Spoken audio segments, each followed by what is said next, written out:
Bismillah. Alhamdulillah wassalatu wassalamu ala asyrafil anbiya sayyidina Muhammadin wa ala alihi washabbihi ajma'in. Rabbi ishrah li sadri wa yassir li amri wa hlul 'uqdatam min lisani yafqahu qawli. Amma ba'd. Assalamualaikum warahmatullahi taala wabarakatuh. Salam. So ang ating sunod na topic ay ang hashrun nas, ang pagtipon sa mga tao. So, after ng ba'ath, after ng pagbuhay sa mga tao, dito naman tayo sa hasyar. So, ito ay konektado sa previous topic. Okay? So, ang hasyar, ang tao ay titipunin sa isang lugar. So, lahat nabuhay na. Nabuhay ng tao, nabuhay na yung kanto, nabuhay na yung mga hayop, at sa kung ano man ang gusto ng Allah buhayin. So ang tao ay titipunin sa isang lugar. Pagtipon sa kanila, ang mga tao ay hufatan, uratan, ghurla. Hufa, ibig sabihin, walang sinilas. Hufa. Hufatan, ura walang damit. At ghurla, ibig sabihin ng ghurla, yung lahat ng parte ng katawan nila na nawala, yun ay babalik. Okay? Kasama na yun. So, lahat ng parte ng katawan nila ay babalik. Okay? So, yun. Pero, di ba, sa tindi ng sitwasyon, kahit ganun yung sitwasyon ng tao, ang iba nahihiya, di ba? Kahit lalaki, babae, nahihiya sa kanilang sitwasyon at nahihiya tumingin sa iba. Pero sa tindi ng sitwasyon doon, parang na yun. Parang wala lang. Kasi yung emotion natin nakafocus sa isang bagay, which is yung takot. Nakafocus sa takot ang ating emotion. So lahat ng tao ganun. Lahat ng tao babalik sa kanyang basic na anyo. Maliban sa babangin natin mamaya. At sa sitwasyon din na ganun ay ang araw maging malapit sa tao. Ang araw maging malapit sa tao. Ngayon kung may magsasabi ng, di ba ang mga tao masusunog dahil napakainit? Hindi. Kasi ano yan? Ilmul ghaib na yan. Iba ang dunya, iba ang akhirah. So maging malapit ang araw sa mga tao. So ang mga tao ay sila ay makakaramdam ng sobrang init. Sila ay papawisan ng grabe na halos yung pawis mo ay, di ba? Halos ang pawis mo ay maglulun sa iyo depende sa kasalanan ng tao, hindi iyo. Hindi ikaw, inshallah, hindi tayo. Pero yung sa mga kafir, sa mga tao magkasalanan, ganoon. Doon pa lang may parusa na sila na ang kanilang pawis ay maglulunod sa kanila. O kaya magbigay ka ng takot. Kung sabihin mo, paano magkaiba yung level ng tubig mo sa tubig ng kabila mo? Wala na yun, wag ka na magtanong ganun.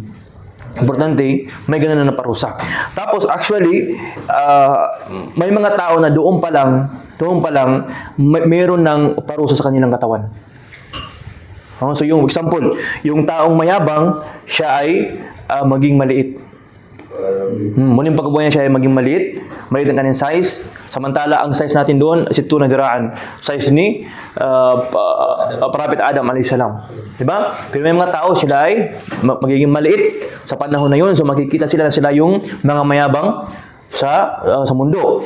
May mga tao na yung mga humihingi kahit hindi nila kailangan. Ano mangyayari sa kanila? Ang mukha nila walang laman. Tapos at saka yung mga taong mahilig magwudu, ang kanilang muka o kaya ang mga parte na kanilang hinuhugasan sa wudu may liwanag. Okay? So yun yung positive. Okay? So yun yung sitwasyon ng tao sa mahsyar at napakatinding sitwasyon. Lahat na ng binawi ng Allah, lahat ng mga tao simula kay Adam alayhis salam hanggang sa ating panahon. Doon natin makikita. Lahat makikita natin. Tapos yung lupa patag. Tapos bagong lupa. Okay? Maputi na lupa. Okay. So, tapos yung next topic natin is yung shafa'a. I-insert natin ang shafa'a dito. Although ang shafa'a, hindi lang sa doon na sitwasyon. Pero, simula doon, may shafa'a na. So, ano ibig sabihin shafa'a? Ang shafa'a, ibig sabihin yung pamagitan. Parang abogado. O kaya nagpapalakas sa iyo. O kaya nag-abugar sa iyo. Ibig sabihin shafa'a. Nagpapalakas para sa iyo o kaya nag-abugar para sa iyo. Ibig sabihin shafa'a. So, simula pa lang doon, mayroon namang shafa'a. So, for example, may mga tao na hindi sila makakaranas ng init ng araw. Bakit? Kasi magkaroon sila ng shafa'a. So maraming uri ng shafa'a. Kaya ang isang mananampalataya, dapat magsikap siya na na maka-avail siya ng syafa'a. Meron siyang voucher para maklaim niya yung syafa'a sa araw ng paghuhukom. Kasi doon pa lang, mayroon mga syafa'a na pwede mo mag-claim. So may mga tao doon na hindi sila makakaranas ng init ng sitwasyon. May mga tao doon na bibigyan ng privilege. Bibigyan sila ng privilege. Mga tao magagandang ugali, mga syuhada, mga taong mapagtiis, mga negosyanteng deboto sa Panginoon. Ano pa? Oh, Imam Adil. Okay? Yung pito na ipapasilungin ng Allah. Pero actually hindi lang pito. Yung pito naman sa isang hadith. Kasama pa ang ibang ipapasilong ng Allah sa kanyang silunganan. Sa araw na sa araw na yun, sa sitwasyon na yun. So yun yung mga syafa'a. Doon pa lang meron ng mga syafa'a na nakukuha ng mga tao. Okay? Mali, yung mga ibang syafa'a, baka banggitin na natin sa sunod. Basta doon pa lang doon pa lang may syafa'a na sa panahon ng mahsyar. Okay? At sa panahon din na iyon, tayo ay naniniwala. So lahat ito ay mga salitang paniniwala. Bakit ito ay hindi pa nangyari? Diba? At hindi natin ito ito hindi pa nangyari. Kaya ito pinapaniwala lang natin. Diba? Kasama sa ating paniniwala na ang Panginoon ay darating. Ang Allah subhanahu wa ta'ala, siya mismo, kanyang sarili, siya mismo ay darating. Darating Allah subhanahu wa ta'ala at kasama ang kanyang mga anghel. So darating mismo ang Allah subhanahu wa ta'ala kasama ang kanyang mga anghel. Diba? May sikat na ayan na alam natin, وَجَاءَ رَبُّكَ وَالْمَلَكُ صَفًّا صَفًّا. So darating ang inyong Panginoon at ang mga anghel. Sila ay darating sa anong paghukom. So ano hikmah doon? Anong wisdom doon? So yung wisdom na pagdating ng Allah subhanahu wa ta'ala, ito ay nagbibigay sa atin ng takot. Okay? Nagbibigay sa atin ng takot na sa paggawa ng kasalanan. Kasi imagine, kasi alam naman natin sa trabaho, for example, sa trabaho, ang mga trabahante, may mga trabahante na doon lang sila mag-inayos kapag nandoon yung boss. O kaya kapag nagkamali ka na, may takot ka humarap sa boss. Di ba? Oo. Pero kung magandang yung performance, gusto mo makita yung boss mo.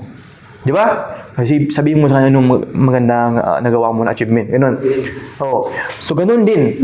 Kapag ang pagdating ng Allah subhanahu wa ta'ala ay isa rin sa mga nagbibigay ng parusa sa mga makasalanan. Hiyang-hiya na sila. Hiyang-hiya na sila. Na napakatigas talaga ng ulo ko. At ngayon ng araw,